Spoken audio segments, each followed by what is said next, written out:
Istevenirde, che si atteneva per lo più alle favole antiche, era solito dire: di un intero continente caduto in disgrazia, Dio salvò unicamente quest'isola perché era abitata da una gente laboriosa e di semplici costumi.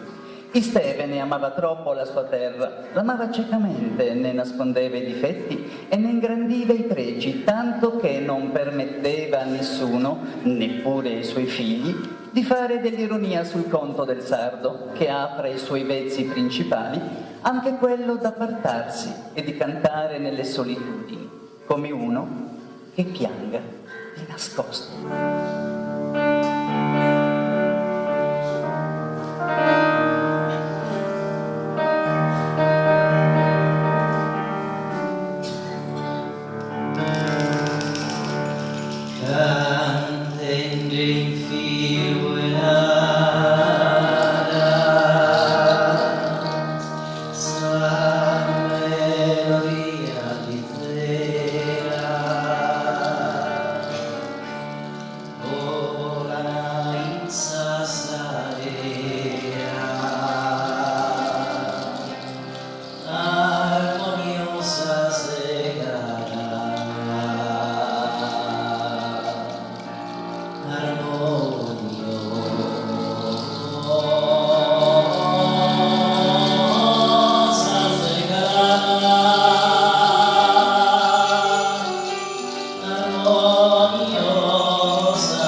Oh